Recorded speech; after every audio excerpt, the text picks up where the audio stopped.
Assalamualaikum Pak Ginanjar. Waalaikumsalam semuanya. Pak Ginanjar, Ya. saya dengar rencananya mau melakukan coaching ya. Iya Bu, rencana hari ini saya akan coaching dengan rekan saya ID yang sebagai coachingnya. Oh begitu. Nah, kira-kira hal apa ini yang akan Bapak bicarakan pada kegiatan coaching nanti? Yang ingin saya bicarakan nanti adalah mengenai hal atau permasalahan yang diberikan oleh rekan saya sebagai coaching, yang mana nanti kita akan bersama-sama untuk saya membantu beliau untuk menemukan solusi. Begitu. Dari permasalahan yang akan dibicarakan, kira-kira hal apa yang akan didapatkan pada kegiatan coaching pada hari ini? Pastinya yang ingin kami dapatkan adalah kunci atau rekan saya bisa menggali potensinya sendiri dan berusaha semaksimal mungkin guna menemukan solusi dari permasalahan yang sedang dialami. Oh begitu ya Pak. Bagaimana tentang rubrik penilaian yang akan digunakan pada kegiatan coaching kali ini Pak? Rubrik yang akan saya gunakan dalam rubrik ini adalah menggunakan algoritma, di mana itu ada tujuan, identifikasi, kemudian determinasi dan tanggung jawab. Begitu. Lalu kompetensi coach apa yang akan dikembangkan dalam kegiatan coaching kali ini?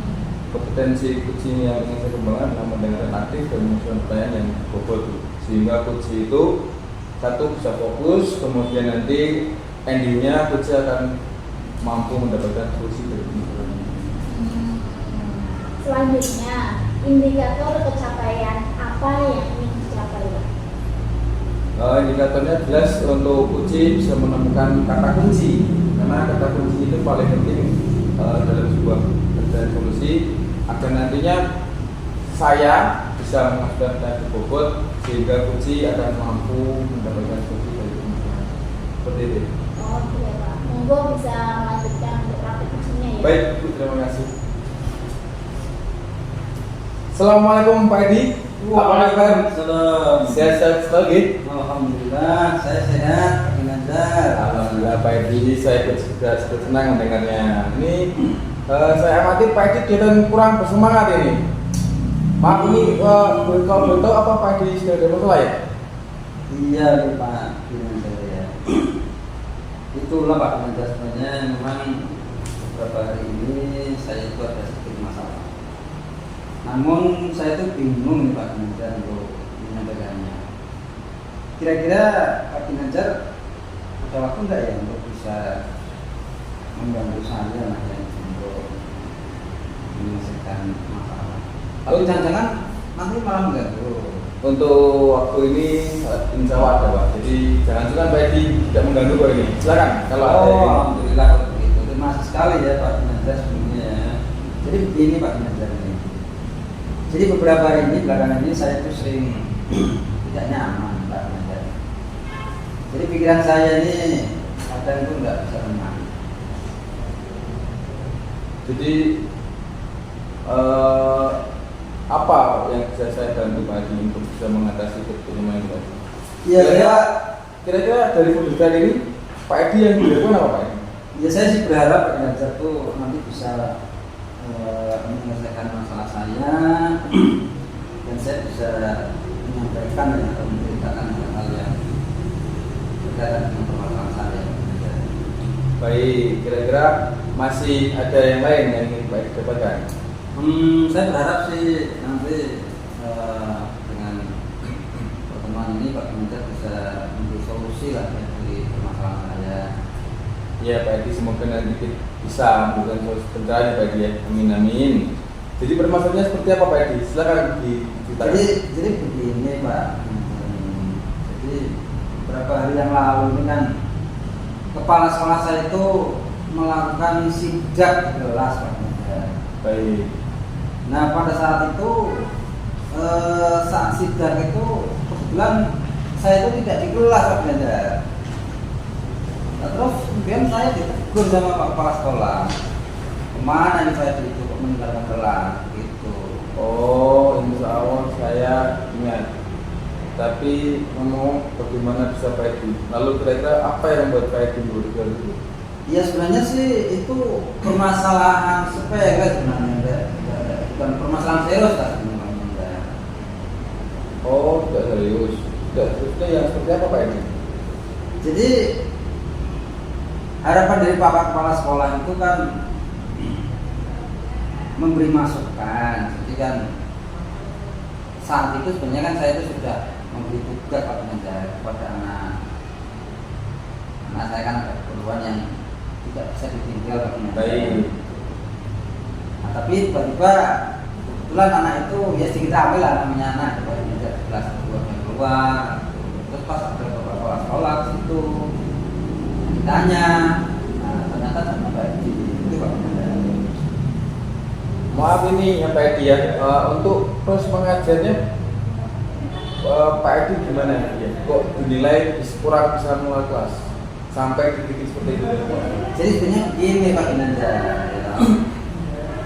Jadi sebenarnya saat itu kan saya ada tugas di luar Pak Ginanjar. Dan saya ninggalin tugas.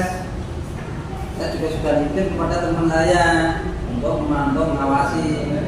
Ternyata teman saya itu udah ngabari kalau dia itu juga ada keperluan. Sehingga jam di kelas itu akhirnya itu kosong Pak Ginanjar. Walaupun anak juga sudah saya kasih tugas, tapi namanya anak ya, pas dia itu kami Pak Ginanjar. Jadi beliau kepala saya itu merasa tidak berkenan kalau Pak Edi dengan kelas ya. Kemudian tanggapan Pak Edi dengan terhadap respon kepala sekolah itu apa? Ya jadi sepertinya memang beliau keberatan. Jadi waktu saya mengajar dengan meninggalkan kelas dan tugas itu sebenarnya beliau keberatan. Itu Pak Ginanjar. Oh, jadi masalahnya seperti itu. Maaf ini kok itu izinkan saya Pak Edi Pak Edi ya. Selama ini kira-kira apa yang Pak Edi lakukan dalam proses pembelajaran di kelas?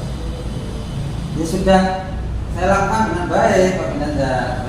Datang melaksanakan dengan berbagai pembelajaran ya, dengan apa namanya pakai pembelajaran interaktif dan diskusi. Ya, tapi pas kebetulan tuh sehari ini karena saya memberikan tugas terus kena sidak itu Pak Ginanjar. Ngomong-ngomong nih Pak Edi, Pak Edi tidak ada dari dalam kelas dan ngetes itu mengapa?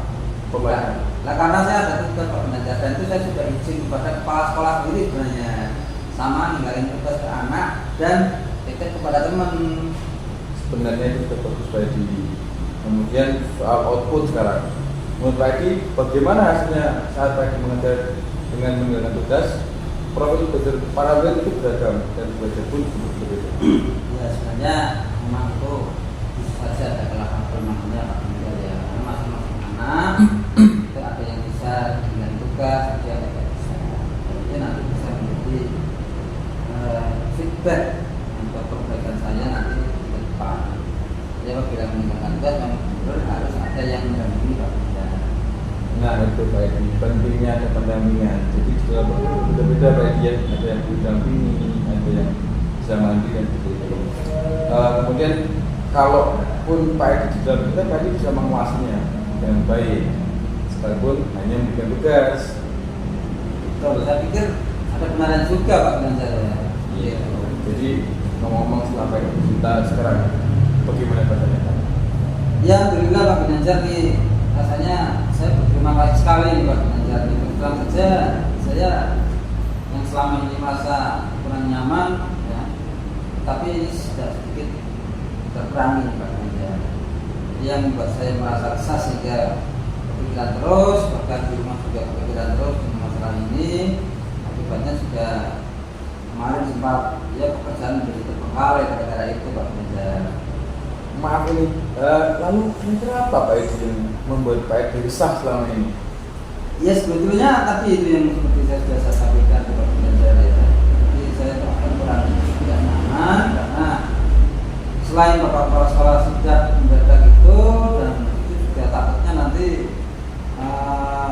disampaikan kepada guru yang lain ya, sehingga bisa menjadi permasalahan berikutnya Pak Ginanjar. Ya. Jadi kalau bisa disebutkan Pak Edi, kita Pak Edi itu merasa tidak nyaman dengan saat seperti itu karena Pak Edi posisinya tidak ada di dalam kelas. Dan ketika kepala sekolah memberikan Pak Edi memberikan sehingga itu membuat kita sedikit tersinggung. Lalu menyampaikan kepada guru lain kalau Pak Edi sering kosong dan pelajarannya. Iya, seperti itu kira-kira Pak Ginanjar. Nah, kira-kira gimana ya Pak Ginanjar? Kira-kira nanti saya dipanggil nggak ya ke Bapak Kepala Sekolah? Jadi kalau menurut saya masalah untuk masalah ini Pak Edi bisa mempersiapkan diri Pak Edi, mempersiapkan diri untuk menjelaskan kepada kepala sekolah apa sebenarnya itu.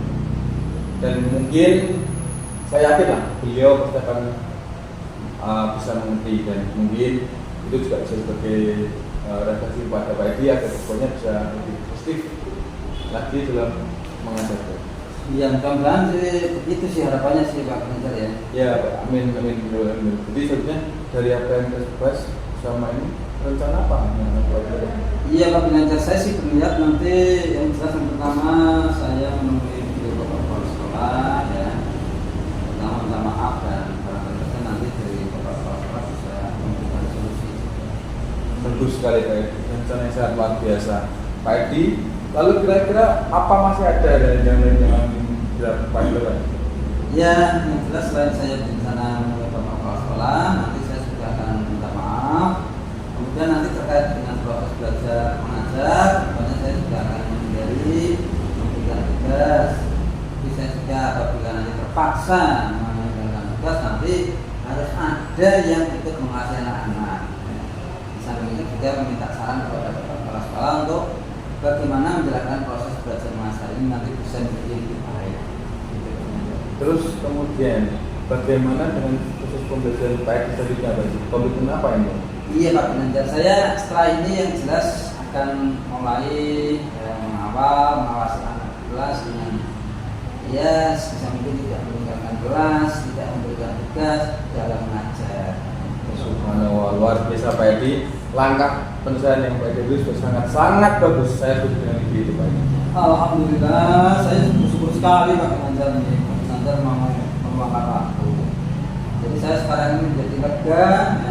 Karena jujur saja kemarin itu saya sempat takut, ya takut salah, takut mengambil langkah dalam